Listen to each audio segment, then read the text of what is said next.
भैया जरा इसको देखो। राकेश नजदीक आकर बॉक्स में देखता है और डर जाता है। डर से उसकी चीख निकल जाती है। क्या ये वही हाथ है जो तुमने देखा था? एक कॉलेज में 3 दोस्त पढ़ते थे, राकेश, रोहन और महेश।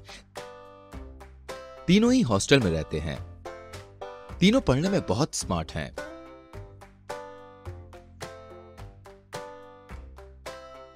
राकेश का हॉस्टल दूर और अलग है। रोहन और महेश एक साथ पढ़ाई कर रहे हैं। पढ़ाई करके दिमाग थक गया है, तो रोहन ने महेश से बोला, अरे महेश, राकेश को फोन करो और फिल्म देखने चलते हैं। राकेश, कैसे हो? ठीक हूँ यार, रोहन और मैं मूवी का प्लान कर रहे हैं, तू भी आ जा यार। हाँ हाँ, बिल्कुल आ जाऊंगा। पिछली बार मैंने फिल्म दिखाई थी, इस बार तेरी बारी है। हाँ हाँ भाई, मुझे याद है। सुन, रात के 9 से 12 का शो देखेंगे। ओके ओके, ठीक है। तीनों दोस्तों ने सिनेमा देखने का प्लान बनाया। रात के 9 बजे से 12 बजे के मेट्रो सिनेमा में, जो हॉस्टल से काफी दूर है, वहां देखने गए। रास्ते में सुनसान इलाका पड़ता है। तीनों दोस्तों ने जल्द ही खाना पीना खाया और एक साथ सिनेमा देखने निकल पड़े। फिल्म भूल भुलैया भूत वाली हॉरर फिल्म है। उसके पोस्टर बड़े बड़े लगे हुए हैं। टिकट लेकर तीनों अंदर चले गए।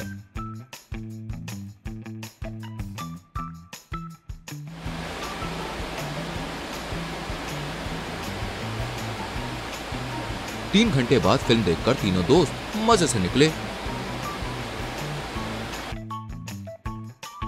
और ऑटो रिक्शा किया। रिक्शा वाला रिक्शा चलाते हुए जा रहा था। उस पर तीनों दोस्त बैठे हुए थे। कुछ देर ऑटो चलने के बाद रोहन और महेश का हॉस्टल आ गया। अरे रिक्शा रोक दो, हम यहीं उतरेंगे।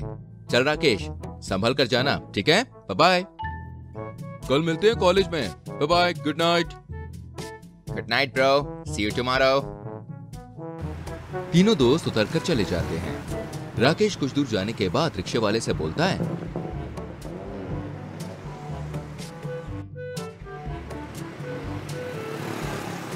रिक्शा रोको भैया, मुझे बहुत जोर से सुसु लगी है।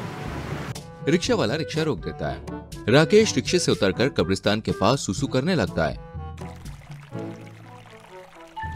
उसके पास में ही नजर जाती है और वो डर जाता है। वहां पर एक दुल्हन का हाथ कटा हुआ पड़ा है, जो कि ढेर सारे जेवर, चूड़ियां, सोने के कंगन से भरा हुआ था। राकेश डर कर रिक्शे की तरफ भागा और रिक्शे में बैठ गया। उसके दोनों दोस्त जा चुके थे। वो रिक्शे वाले को बोला, भैया रिक्शा जरा तेजी से भगाओ, मुझे जल्दी हॉस्टल पहुंचना है। क्या हुआ? आप तो बहुत ही घबराए हुए लग रहे हो। नहीं नहीं, ऐसी कोई बात नहीं है।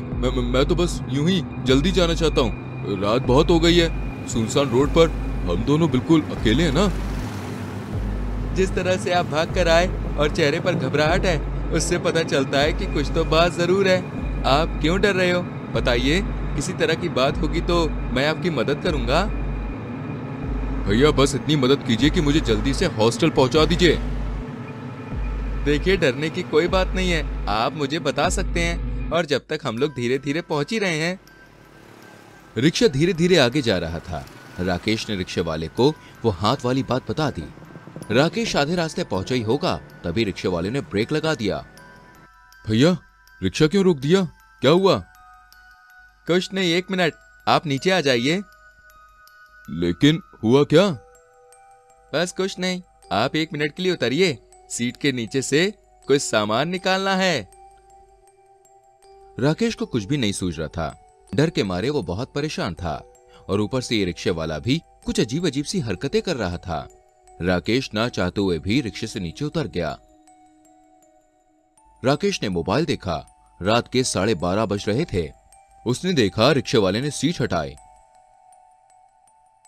उसके नीचे से एक बॉक्स निकाला और उसे खोलकर राकेश से बोला, भैया जरा इसको देखो।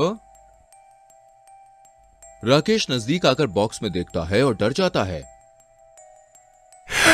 डर से उसकी चीख निकल जाती है। क्या ये वही हाथ है जो तुमने देखा था? रिक्शे वाले की आवाज गूंज रही थी चुड़ैल की तरह। राकेश ने देखा और वो तेजी से अपने हॉस्टल की तरफ दौड़ा। बहुत ही तेजी से दौड़ते हुए वो हॉस्टल पहुंचा। हॉस्टल के गेट पर वॉचमैन बैठा है। क्या हुआ? आप इतने परेशान क्यों हैं? वॉचमैन, पहले गेट खोलो। हाँ, मैं गेट खोल दूंगा, लेकिन आप परेशान क्यों हैं? राकेश वॉचमैन पर चिल्लाते हुए बोला, अपने काम से काम रखो, गेट खोलो। वॉचमैन ने दरवाजा खोल दिया। राकेश अंदर आया। वॉचमैन ने राकेश को एक गिलास पानी दिया। क्या आप मुझे अच्छे से जानते हो? मैं 2 साल से यहाँ पर काम कर रहा हूँ। आप मुझे अपनी परेशानी बता सकते हो। अगर किसी तरह की प्रॉब्लम है तो मैं आपकी हेल्प करूंगा। कृपया बताइए। राकेश ने सोचा कि गेट तो बंद है, अब वो पूरी तरह से सुरक्षित है, इसलिए उसने वॉचमैन को बताना शुरू किया। मूवी देखने के बाद एक रिक्शा लिया। मुझे जोर से पेशाब लगा तो मैं रिक्शे से उतरकर एक जगह पर गया और मैंने पेशाब किया। वहां पर एक दुल्हन का हाथ था जो कि कटा हुआ था। उसके मेहंदी लगी हुई थी। सोने चांदी के गहनों से भरा था उसका हाथ। वो हाथ मुझे दिखाई दिया। इसके बाद रिक्शे वाले को मैंने ये बात बताई। रिक्शे वाले के पास वही सेम हाथ दिखाई दिया, इसलिए मैं भागा भागा जल्दी से हॉस्टल आया, क्योंकि वो लोग भूत हैं। बस इतनी सी बात है। ओके, कोई बात नहीं, आप जाइए, आराम कीजिए। राकेश जाने लगता है, तभी वॉचमैन पीछे से बोलता है, जरा 1 मिनट इधर तो देखिए। राकेश पलट कर देखता है तो वॉचमैन के हाथ में वही हाथ है जो कि दुल्हन का कटा हुआ हाथ था। क्या ये वही हाथ था? राकेश हॉस्टल के अंदर में ना जाकर बाहर की तरफ भागा और नाली में जाकर गिर गया। राकेश की आंख खुली तो देखा कि वो एक हॉस्पिटल में है। उसके आसपास उसके मम्मी पापा भी हैं। डॉक्टर अंदर आए। उसके साथ एक नर्स भी थी जो कि हाथ में ट्रे लिए हुए है।